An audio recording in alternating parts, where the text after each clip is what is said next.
Importante. O conteúdo apresentado é uma história fictícia e criada exclusivamente para o canal Ayn Reddit. Nenhum dos eventos narrados aconteceu na realidade.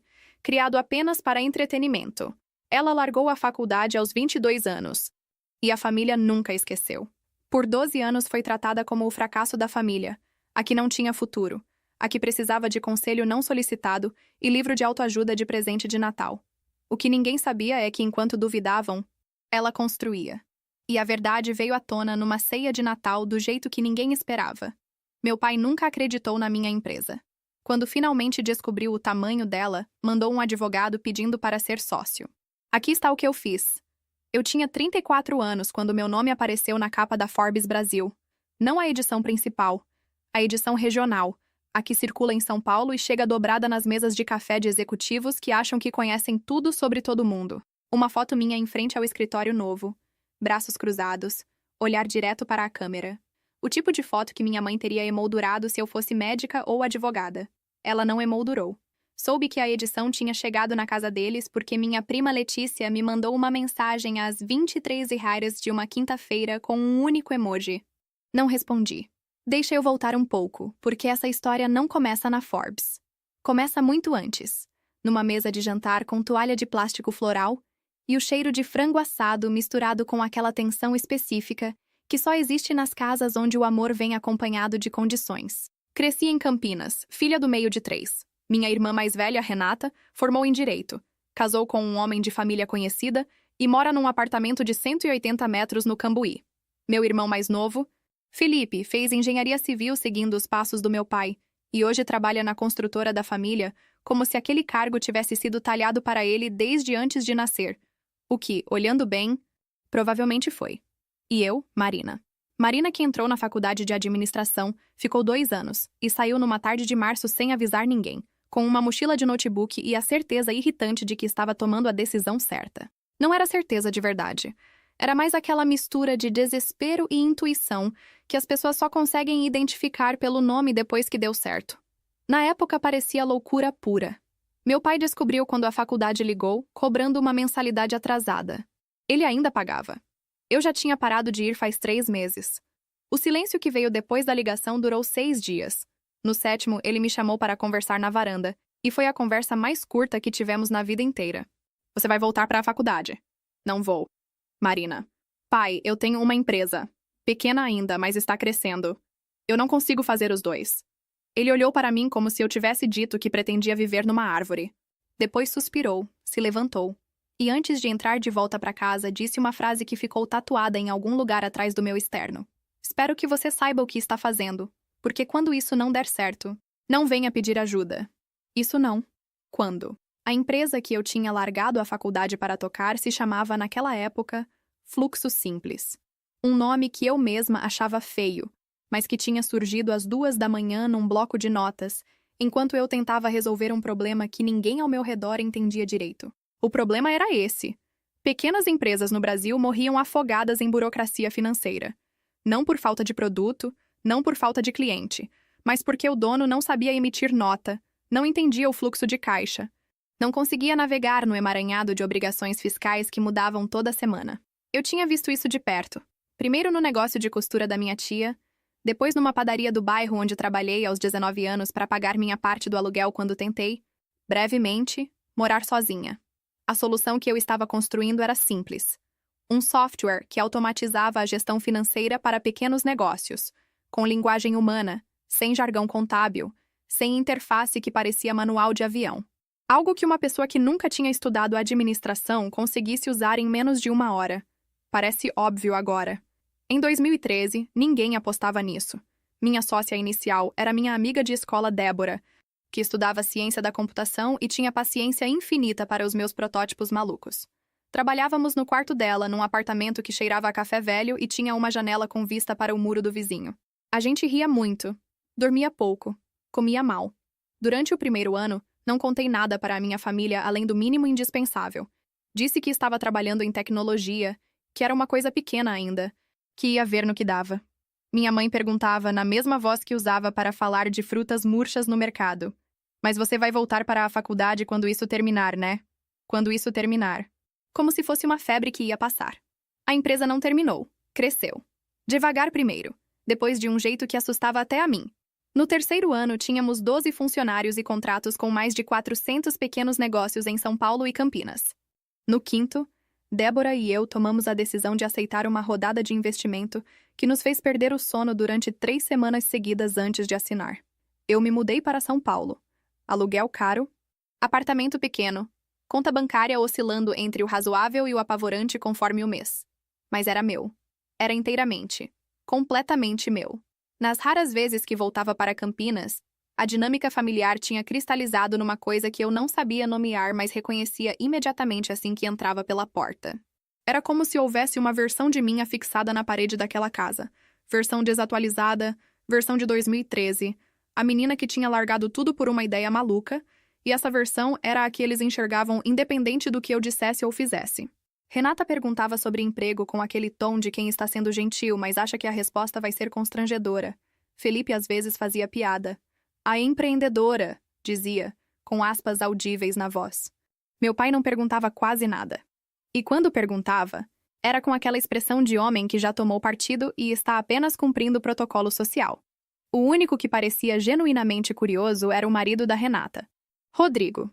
Advogado corporativo, inteligente, o tipo de pessoa que lê bula de remédio por prazer. Nas primeiras vezes, ele me fazia perguntas reais. Modelo de negócio. Estratégia de crescimento. Plano de escala. Eu respondia com cuidado. E ele ouvia.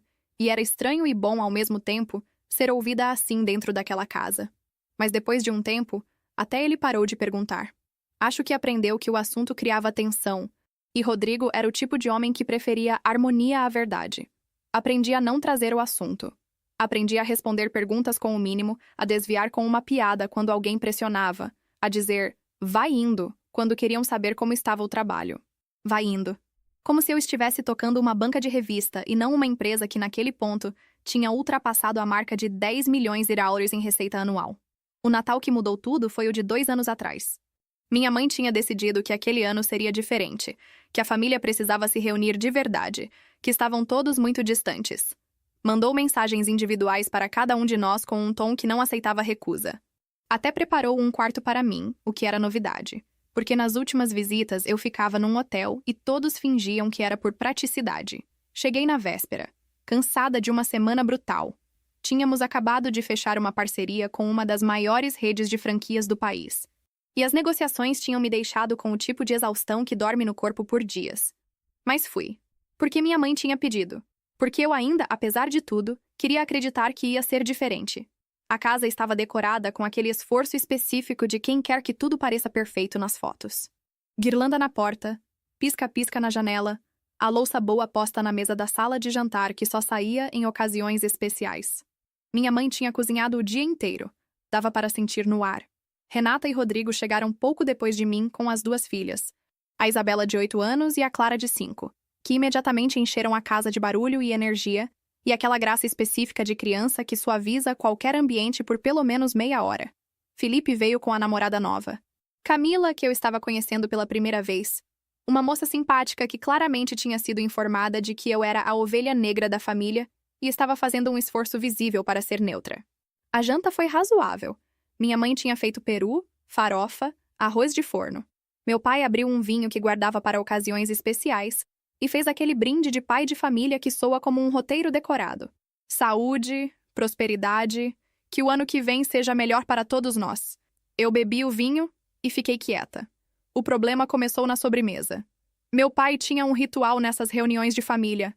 Não sei quando começou, mas estava lá desde sempre. Aquela hora em que ele virava para cada um e perguntava o que estava acontecendo de bom na vida profissional de cada um. Era a versão doméstica daquela pergunta terrível de entrevista. Onde você se vê em 5 anos. Mas com peru natalino e pisca-pisca de fundo. Renata foi primeiro. Tinha acabado de ser promovida para sócia no escritório. Meu pai sorriu largo. Minha mãe disse, eu sabia. Eu sempre soube. Como se o mérito fosse também dela. Todos brindaram. Felipe foi segundo. A construtora tinha fechado um contrato grande. Um empreendimento residencial em Sumaré. Meu pai deu um tapinha no ombro dele que durou uns 2 segundos a mais que o necessário. O tipo de gesto que diz muito mais que qualquer palavra. Depois vieram comentários sobre o Rodrigo, sobre a empresa do tio que eu mal conhecia. sobre a promoção de uma prima que eu não via há 3 anos. Então meu pai virou para mim. E você, Marina? O que está rolando? O tom era o de sempre. Aquela mistura de dever cumprido com expectativa baixa. Como quem pergunta pro time do coração como foi o jogo sabendo que perdeu. Eu devia ter feito como sempre. Devia ter dito, vai indo e redirecionado o assunto. Mas eu estava cansada. Não só da semana, mas de anos acumulados de vai indo, de perguntas com aspas na voz, de ser a nota de rodapé nas conquistas da família. A empresa cresceu bastante esse ano, falei. Fechamos uma parceria grande semana passada. Que empresa? Perguntou Camila, genuinamente curiosa, sem saber que estava entrando num campo minado. Falei o nome. Rodrigo baixou o garfo. Ele me olhou com uma expressão que eu não soube identificar imediatamente. Não era surpresa exatamente. Era mais aquela cara de quem está tentando encaixar duas informações que não parecem combinar. Espera, ele disse devagar. Você é a Marina Cavalcante da Fluxo? Sou. Silêncio. Do Fluxo Simples? A fundadora? Isso. Rodrigo soltou um ar lento pelo nariz. Fechou os olhos por um segundo. Depois abriu e me olhou de um jeito completamente diferente de todos os anos anteriores. Nós somos clientes de vocês há 2 anos, ele disse. O escritório inteiro usa a plataforma. Você foi indicada como uma das 30 empresas mais inovadoras do país pela revista que eu assino faz 6 meses. Renata virou para ele com uma expressão que eu nunca tinha visto no rosto da minha irmã. O quê? Sua irmã, disse Rodrigo com aquela precisão de advogado que escolhe cada palavra, é dona de uma das empresas de tecnologia financeira mais relevantes do Brasil nos últimos 5 anos. A mesa ficou completamente quieta. Minha mãe piscou. Meu pai pousou o copo de vinho. Felipe olhou para mim como se estivesse vendo meu rosto pela primeira vez. E eu fiquei sentada ali, com o garfo na mão, olhando para cada um deles e pensando numa coisa só. Vocês nunca perguntaram. Em todos esses anos, nenhum de vocês uma vez perguntou de verdade. O silêncio durou mais do que devia. Esse tipo de silêncio tem textura. Não é o silêncio de quando alguém faz uma piada e ninguém ri, nem o silêncio desconfortável de quando o assunto muda rápido demais. Era o silêncio de quando uma verdade que estava ali o tempo todo finalmente ocupa espaço físico na sala. E todo mundo precisa se reorganizar ao redor dela. Minha mãe foi a primeira a falar, e eu devia ter previsto o que viria. Mas você nunca contou nada direito, ela disse. Como a gente ia saber? Não era uma pergunta. Era uma redistribuição de culpa embalada em entonação de vítima. E ela fazia isso tão bem, com tanta naturalidade, que por um segundo eu quase concordei. Quase. Eu contei, respondi. Várias vezes. Vocês perguntavam se estava bem e eu dizia que sim, que a empresa estava crescendo. Vocês mudavam de assunto. Crescendo é diferente disso tudo, disse meu pai. E no tom dele eu ouvi algo que não esperava. Não era raiva. Era constrangimento. O pior tipo, aquele que a pessoa sente mas não consegue nomear e então transforma em defensiva.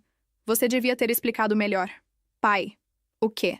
Você me disse que quando não desse certo, eu não fosse pedir ajuda. Eu ainda tinha 22 anos. Ele não respondeu. Rodrigo estava quieto, mas eu sentia o peso da atenção dele. Ele era o único na mesa que tinha contexto real para entender o que estava sendo dito. E isso criava uma divisão invisível. De um lado, a família inteira operando no roteiro de sempre. Do outro, meu cunhado recalculando toda a narrativa que tinham construído sobre mim. Renata falou com aquela voz de mediadora que ela usava no escritório. Calibrada, sem arestas. Marina, ninguém está atacando você. É só que a gente não sabia da dimensão. Eu sei que não sabia. Então não dá para cobrar como se a gente soubesse e ignorasse de propósito. Eu olhei para minha irmã por um momento. Renata era inteligente. Sempre foi. O problema com pessoas inteligentes que crescem em famílias assim é que elas aprendem a usar a inteligência para defender o sistema, não para questioná-lo. Ela estava me oferecendo uma saída que parecia razoável na superfície. Vocês não sabiam, então ninguém errou. Então vamos passar para a sobremesa. Mas eu tinha ficado quieta por 12 anos. E o vinho tinha acabado com parte da minha paciência para a diplomacia. Renata, você lembra quando eu te liguei no meu 3º ano de empresa? Ela hesitou. Lembro. Eu tinha conseguido meu primeiro contrato corporativo. Uma escola particular de médio porte. Nada enorme, mas para mim era gigante. Liguei para você porque queria contar para alguém da família. Silêncio. Você me ouviu por uns 2 minutos e perguntou se eu não achava que estava na hora de considerar voltar para a faculdade. Que algumas universidades tinham processo de reingresso. Renata abriu a boca e fechou. Não tô trazendo isso para criar confusão, continuei. Tô trazendo porque é um exemplo. Eu tentei contar, várias vezes. E a resposta era sempre uma variação da mesma coisa. Isso é pequeno, isso vai passar, quando você voltar ao normal. Felipe mexeu no guardanapo. Camila estudava o centro de mesa com uma concentração desproporcional ao objeto. Meu pai levantou. Não dramaticamente, não com cadeirada no chão. Simplesmente se levantou, pegou o copo de vinho e foi até a janela da sala. Uma manobra que eu reconhecia. Era o jeito dele de sair da conversa sem sair da sala. Presença física, ausência emocional. Tinha feito isso a vida toda. Minha mãe olhou para ele e depois para mim com aquela expressão de "viu o que você fez", e algo em mim cansou de uma vez. Mãe, eu não vim aqui para brigar. Vim porque você pediu. Mas se toda vez que eu falo a verdade sobre como me sinto aqui dentro, isso vira um problema meu, então talvez a gente precise aceitar que tem alguma coisa errada, e não é comigo. Isabela, a filha mais velha da Renata, escolheu exatamente esse momento para pedir mais pudim, e Clara começou a chorar porque derrubou a colher, e o peso do momento se fragmentou no caos doméstico normal de ter crianças pequenas à mesa. Minha mãe se levantou para atender as netas. Renata foi ajudar. E eu fiquei sentada olhando para o meu prato, sentindo aquela exaustão específica de quem acabou de dizer uma verdade que ficou anos engolida e descobriu que o mundo não desmoronou, mas também não mudou. Rodrigo ficou à mesa. Depois de um momento, ele se inclinou levemente na direção da cadeira ao lado, que Renata tinha acabado de deixar vazia, e falou baixo, sem aquele tom de escritório que ele geralmente usava. Eu não sabia que você era ela. Eu sei. A Renata nunca disse que sua empresa era a Fluxo. Sempre falou que você tinha um negócio de tecnologia. Ela não sabia o tamanho. Ninguém sabia. Ele ficou quieto um segundo. A gente usa a plataforma de vocês para a gestão financeira do escritório inteiro desde 2021. Tenho 23 funcionários nela. Me economiza horas de trabalho toda semana. Eu não disse nada. Eu deveria ter pesquisado. Ele continuou. Quando você disse o nome da empresa, eu devia ter conectado os pontos antes. Não precisava pesquisar. Precisava perguntar. Ele absorveu isso. Justo. Ficamos em silêncio por um momento que não era desconfortável. Rodrigo era. Eu estava percebendo tarde demais. O único naquela mesa que sabia ficar quieto sem usar o silêncio como arma. O que você vai fazer agora? Ele perguntou. Com o quê? Com isso tudo. Com a família. Eu pensei antes de responder. Lá na cozinha, eu ouvia minha mãe cantando baixinho para a Clara. O tipo de voz que ela usava quando queria que as crianças dormissem. Meu pai continuava na janela de costas para todos nós. Felipe tinha desaparecido, provavelmente para o quintal com a Camila, fugindo do clima do jeito que sempre fugiu de qualquer coisa que exigisse posição. Não sei ainda, respondi honestamente. Fui embora antes da meia-noite. Abracei minha mãe na porta. Um abraço real, mas curto, o tipo que diz "eu te amo, mas ainda estou processando".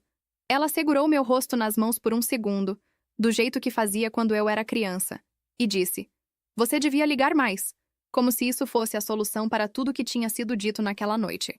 Meu pai não veio me despedir, Renata sim, e me abraçou mais tempo que o normal. Eu não sabia, Marina. Juro que não sabia. Eu sei. Mas eu devia ter perguntado melhor. Era a primeira vez em anos que minha irmã admitia alguma coisa assim, sem redirecionar, sem encontrar uma saída lateral. Eu a olhei e vi, por baixo de toda a armadura profissional e familiar que ela tinha construído com tanto cuidado, uma pessoa que também cresceu naquela mesma casa com as mesmas regras, e tinha aprendido a sobreviver de um jeito diferente do meu. Não disse nada. Só dei um aperto no braço dela e fui. No carro, parada em frente à casa deles antes de ligar o motor, peguei o celular e abri o histórico de mensagens com a Débora.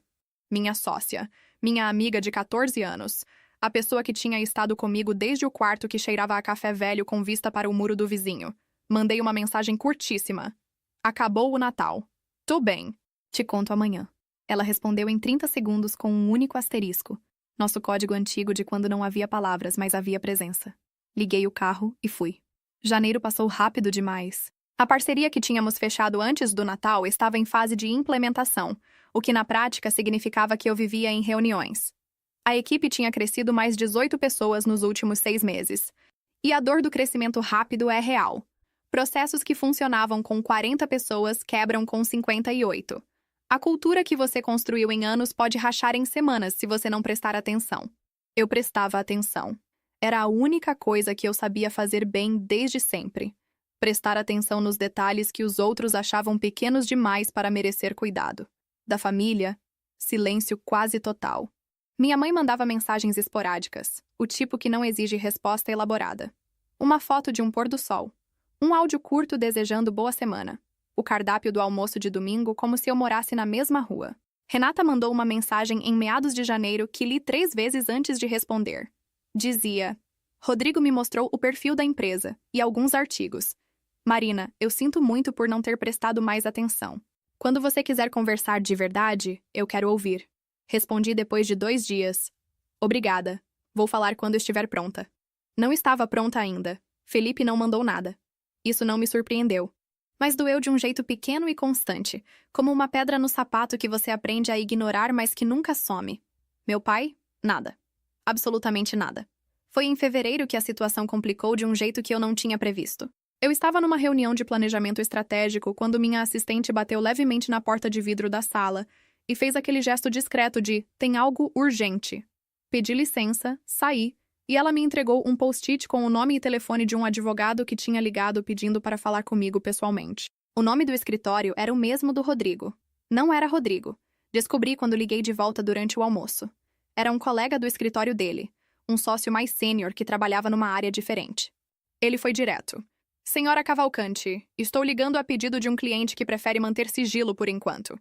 Esse cliente tem interesse em adquirir uma participação minoritária na Fluxo Simples. O interesse é sério, e há disponibilidade para uma conversa inicial sem compromisso. Fiquei quieta por um segundo. Quem é o cliente? Como disse, ele prefere manter sigilo na fase inicial, mas posso dizer que é um grupo familiar com histórico em investimentos em tecnologia e que conhece bem o setor. Que grupo? Uma pausa. Os Cavalcante de Campinas. Eu precisei de um momento para processar o que tinha acabado de ouvir. Os Cavalcante de Campinas. Meu sobrenome. Minha família. Meu pai. Fiquei parada no corredor por mais tempo do que devia. O barulho do escritório continuava ao redor de mim. Teclados, conversas paralelas, o som do café passando na copa. Tudo normal, tudo igual, enquanto eu segurava o celular com uma pressão que deixou marca vermelha na palma da mão por horas depois. Os Cavalcante de Campinas. Meu pai queria comprar uma fatia da minha empresa. Da empresa que ele tinha decretado morta antes de nascer. Da empresa que eu tinha construído enquanto ele virava as costas na janela. Da empresa cujo nome ele nunca tinha pronunciado em voz alta sequer uma vez em 12 anos de existência. Agora ele queria ser sócio. Desliguei o celular, voltei para a reunião, sentei e passei os 40 minutos restantes participando com precisão cirúrgica enquanto uma parte do meu cérebro trabalhava em silêncio absoluto, fria e metódica, organizando o que estava sentindo em gavetas separadas para processar depois. Raiva na primeira gaveta. Aquela tristeza velha e cansada na segunda. E na terceira, algo novo. Algo que eu precisei examinar por alguns segundos antes de reconhecer. Clareza. Liguei para a Débora naquela mesma noite. Ela atendeu no segundo toque, o que significava que estava acordada e provavelmente com o notebook no colo, do jeito que ficava até meia-noite quando tinha algum nó técnico que se recusava a desatar. Contei tudo. A ligação do advogado, o nome do escritório, o cliente que queria sigilo. Ela ficou quieta por um tempo longo demais para ser só processamento de informação. Marina, eu sei. Seu pai. Eu sei, Dé. O mesmo que disse para você não pedir ajuda quando não desse certo. O mesmo. Ouvi ela soltar o ar devagar. O que você quer fazer? E essa era a pergunta certa. Não o que eu devia fazer. Não o que seria mais inteligente estrategicamente, não o que faria mais sentido para a empresa. O que eu queria. Ainda não sei, disse. Mas sei que não vou responder para o advogado sem entender direito o que está acontecendo. Quer que eu faça algumas ligações? A Débora tinha construído uma rede de relacionamentos no mercado que eu invejava com carinho. Ela sabia de coisas antes das coisas acontecerem, do jeito tranquilo de quem ouve mais do que fala. Faz, disse. Com discrição. Sempre. O que a Débora descobriu nos dias seguintes eu recebi em partes, como capítulos de um livro que vai ficando mais pesado conforme você avança. Meu pai tinha vendido a parte dele na construtora da família 2 anos atrás. Não toda, mas uma fatia significativa, o suficiente para sugerir que algo tinha mudado no acordo interno com meu tio, o sócio original. Os detalhes exatos eram difíceis de rastrear, mas o padrão era legível. Saída parcial. Capital liberado, capital mal aplicado. O investimento que tinha absorvido boa parte desse capital era uma holding pequena com portfólio confuso, 2 imóveis comerciais em Campinas e uma participação numa empresa de logística que estava sangrando desde a pandemia. Nada catastrófico no papel, mas o tipo de combinação que machuca devagar, mês a mês, sem drama suficiente para forçar uma decisão. Meu pai estava confortável o suficiente para não estar em pânico, mas desconfortável o suficiente para estar procurando saída. E então o Natal tinha acontecido. E Rodrigo, sem querer, sem malícia, tinha colocado meu nome no centro da mesa com toda a dimensão que eu tinha passado anos escondendo. Eu precisei sentar com isso por alguns dias, porque a narrativa fácil seria essa. Meu pai me ignorou por 12 anos, ficou em maus lençóis, descobriu que eu tinha dinheiro e mandou um advogado como se nada tivesse acontecido. Essa narrativa era simples. Tinha começo, meio, vilão identificável. Mas eu sabia, porque conhecia meu pai melhor do que queria admitir, que não era tão simples. Ele não estava bem. E do jeito torto, orgulhoso, completamente incapaz de dizer isso diretamente que ele era, mandar um advogado era provavelmente o máximo de abertura que ele conseguia oferecer. O problema é que abertura com intermediário, sigilo e interesse financeiro não é abertura. É negociação disfarçada de aproximação. E eu tinha 34 anos e uma empresa para proteger. Marquei uma reunião com meu advogado, a Fernanda, que estava comigo desde a segunda rodada de investimento e que tinha a rara combinação de ser tecnicamente impecável e emocionalmente inteligente o suficiente para entender que nem todo problema corporativo é só corporativo. Expliquei a situação inteira. A família, o histórico, o Natal, a ligação. Ela ouviu sem interromper, o que era um dos motivos pelos quais eu confiava nela. Qual é a sua principal preocupação? Ela perguntou quando terminei. Não quero que a empresa vire moeda de troca emocional. Respondi.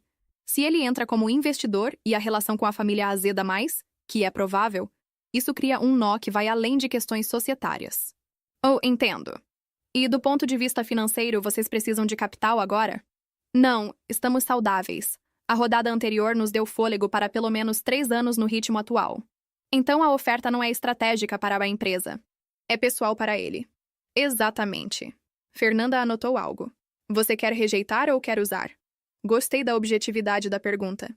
Quero entender antes de decidir. Então, a minha recomendação é que você peça uma reunião direta. Sem intermediários, sem advogados na sala numa primeira conversa. Você precisa olhar para ele e entender o que está sendo pedido de verdade. Demorei 2 semanas para marcar. Não por indecisão. Precisava do tempo para chegar àquela conversa sem a camada de mágoa ativa na superfície. Mágoa na superfície atrapalha julgamento. Eu sabia disso. Então trabalhei, me exercitei, conversei com a minha terapeuta que eu via há 3 anos e que tinha ouvido mais sobre minha família do que qualquer membro dela. E fui descendo a mágoa para um lugar mais fundo onde ela ficasse presente, mas não no controle. Quando senti que estava pronta, mandei uma mensagem direta para meu pai. Não para o advogado. Para ele. Pai, sei do pedido. Se quiser conversar, pode ser na próxima sexta, almoço, aqui em SP. Eu escolho o lugar. Ele demorou quase um dia para responder. Tá bom, me manda o endereço. Nenhum obrigada. Nenhum reconhecimento de que era incomum, de que eu estava sendo mais generosa do que ele provavelmente merecia naquele momento. Só tá bom. Clássico. Escolhi um restaurante que eu conhecia bem. Não era ostentação. Era território familiar para mim. O que na linguagem não verbal dessas conversas importa mais do que parece. Eu sabia onde ficava cada mesa. Conhecia o garçom pelo nome. Sabia que o barulho de fundo era calibrado o suficiente para conversa privada sem ser silêncio de biblioteca. Cheguei 10 minutos antes e pedi água. Meu pai chegou pontual, de terno, o que me disse imediatamente que ele estava nervoso. Fora das ocasiões formais, meu pai nunca usava terno para almoços. Era um homem de calça de tecido e camisa polo. O terno era a armadura. Ele se sentou, pediu água também, olhou ao redor do restaurante com aquela expressão avaliativa que eu conhecia, catalogando o lugar, tentando entender o que ele dizia sobre mim. Bom lugar, ele disse. Venho bastante, respondi. O garçom trouxe o cardápio. Pedimos. O ritual do almoço criou uma estrutura que segurou os primeiros minutos. Quando o garçom foi embora, ficamos em silêncio por alguns segundos. Meu pai falou primeiro, o que me surpreendeu. Eu devia ter vindo falar pessoalmente, ele disse. Em vez do advogado. Sim, você devia. Foi mais fácil assim. Eu sei que foi. Ele olhou para a mesa. Você foi embora cedo no Natal. Tinha dito o que precisava dizer. Sua mãe ficou preocupada. Minha mãe pode me ligar. Ele assentiu devagar, como se estivesse concordando com algo que ia além do que eu tinha dito. Rodrigo me explicou melhor o que é a empresa. Ele falou depois. Mostrou alguns artigos. Vi a entrevista que você deu para aquela revista de negócios. Fiquei quieta esperando. Não sabia que tinha chegado nesse tamanho. Eu tentei contar, pai. Eu sei. Foram 2 palavras simples e ele não acrescentou nada. Nenhuma justificativa. Nenhum redirecionamento. Apenas eu sei. E de algum jeito aquilo pesou mais do que qualquer discurso que ele pudesse ter preparado. Mas eu não estava ali para ser comovida por 2 monossilábicos. Estava ali para entender. Me explica o pedido, disse. Ele respirou. Estou com algumas aplicações que não foram bem. Não é uma crise. Mas tampouco estou onde queria estar aos 63 anos. Quando soube o que você construiu, pensei que faria sentido diversificar. Entrar em algo sólido. Sólido, repeti. A empresa é sólida. Marina. Os números são públicos, pesquisei. Minha empresa é sólida porque eu passei 12 anos construindo ela, enquanto a minha família achava que eu tinha largado tudo por teimosia. Ele não desviou o olhar dessa vez. Eu sei disso. Então você entende que o que você está pedindo é incomum. Entendo. Você quer ser sócio da empresa que você apostou que ia fracassar. Uma pausa longa. Quero investir na empresa da minha filha. Esses são enquadramentos muito diferentes para o mesmo pedido, pai. Ele ficou quieto. A comida chegou. Comemos por alguns minutos sem falar, o que devia ter sido estranho, mas não foi. Era o tipo de silêncio que existe entre pessoas que têm história longa, onde o silêncio não precisa ser preenchido para ser suportável. Então eu falei. Vou te dizer o que vou fazer e preciso que você ouça até o fim sem interromper. Ele assentiu.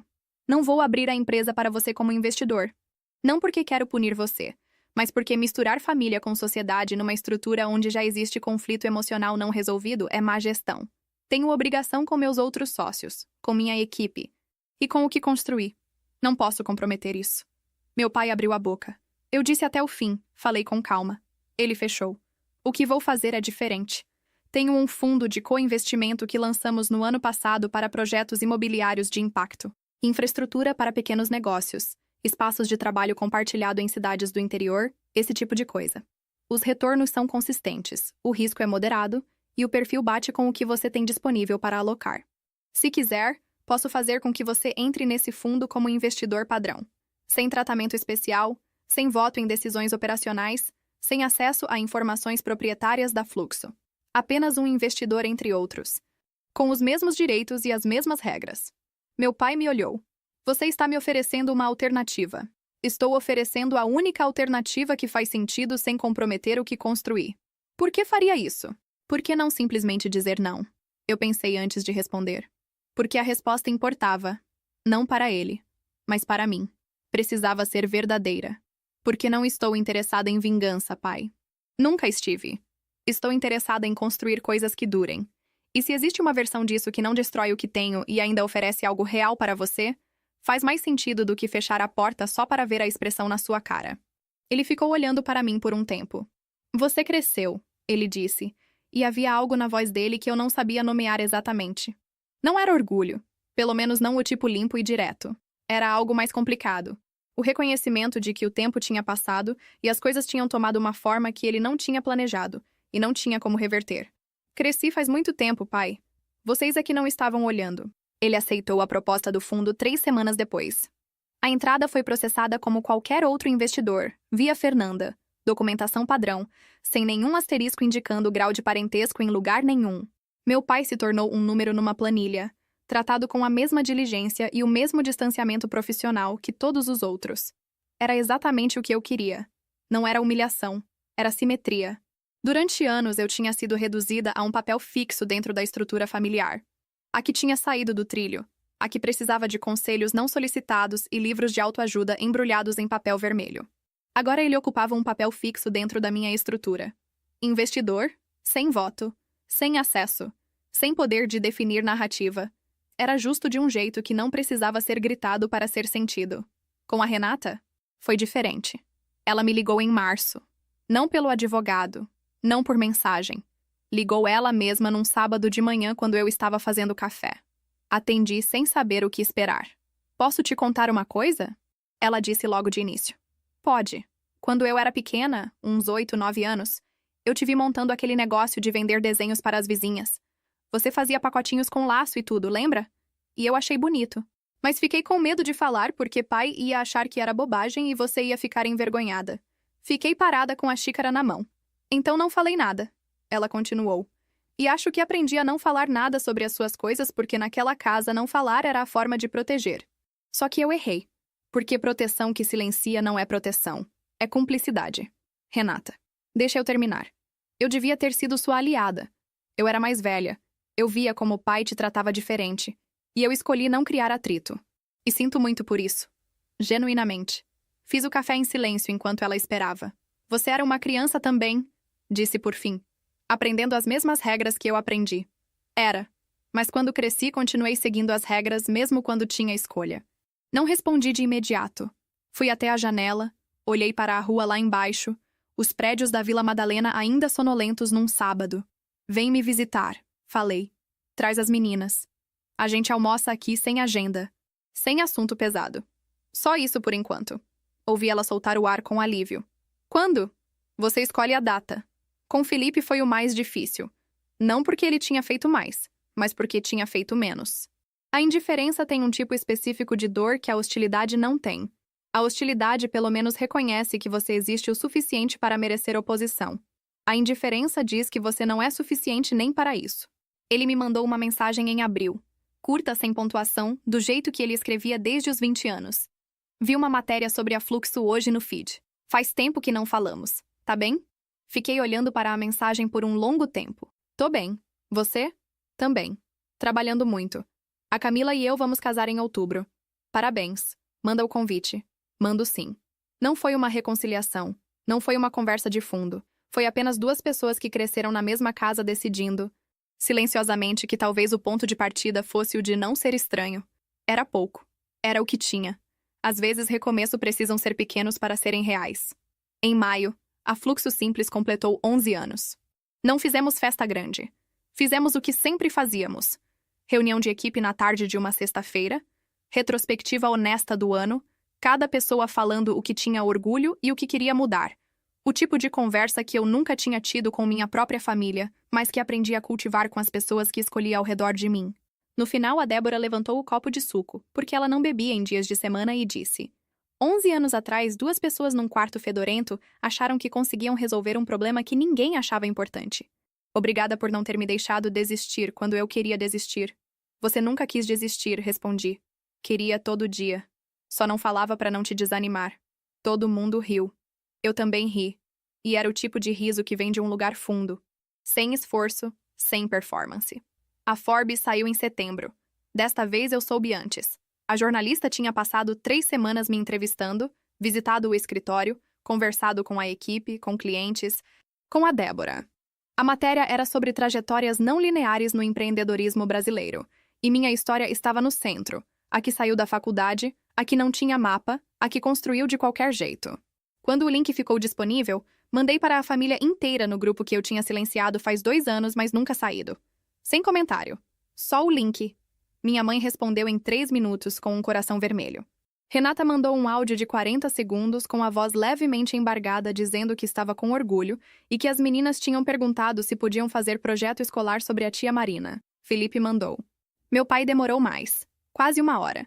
Quando respondeu foi só uma linha, sem emoji, sem explicação. Sua avó ia adorar isso. Minha avó era a mãe do meu pai, morta há 15 anos. Uma mulher que tinha construído uma quitanda do zero nos anos 60, que nunca tinha estudado além do primário, que era tratada na família como curiosidade histórica, mais do que exemplo a seguir. Li a mensagem 3 vezes. Não respondi. Não porque estava com raiva, mas porque algumas coisas não precisam de resposta. Precisam apenas de espaço para existir, sem ser imediatamente interpretadas ou devolvidas ou transformadas em mais alguma coisa. Meu pai tinha encontrado o único jeito que sabia de dizer que viu, e eu tinha aprendido. Finalmente, que receber isso sem exigir que viesse embrulhado do jeito que eu queria, também era uma forma de crescer. Tem uma coisa que ninguém conta sobre construir algo grande a partir do nada. A partir de um quarto com vista para o muro do vizinho e uma ideia que parecia pequena demais para importar. Ninguém conta que o mais difícil não é o mercado, não é o capital, não é a concorrência. Não é o produto que não funciona na primeira versão nem na quinta. O mais difícil é construir enquanto as pessoas que deveriam torcer por você constroem um argumento interno de por que você vai fracassar. O mais difícil é aprender a carregar tanto o peso do trabalho quanto o peso da dúvida alheia, sem deixar que um contamine o outro. E a coisa mais estranha sobre chegar do outro lado é que o outro lado não é um lugar de vitória ruidosa. Não é o momento em que você olha para trás e vê os incrédulos curvados em reverência. É mais quieto do que isso. É acordar numa segunda-feira comum, abrir o notebook e perceber que você não precisa mais provar nada para ninguém. Que a fundação que você construiu é sólida o suficiente para sustentar não só o que você é hoje, mas o que você ainda vai querer ser. E que as pessoas que duvidaram de você, bem, elas podem ou não caber na vida que você construiu.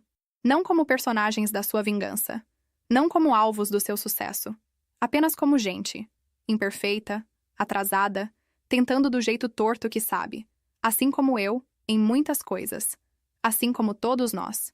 Na última sexta-feira de setembro, depois que o escritório esvaziou e as luzes da cidade começaram a acender lá fora, fiquei sozinha na sala de reunião com uma xícara de café frio e 11 anos de decisões espalhadas na minha cabeça, como um mapa que só faz sentido quando você olha de cima. Pensei na menina de 22 anos que tinha saído da faculdade sem avisar ninguém. Pensei no quarto da Débora. No primeiro contrato. Na primeira demissão que precisei fazer, que me custou 3 dias sem dormir direito. Na rodada de investimento que quase não fechou. Na parceria de Natal que fechou enquanto meu pai virava as costas na janela.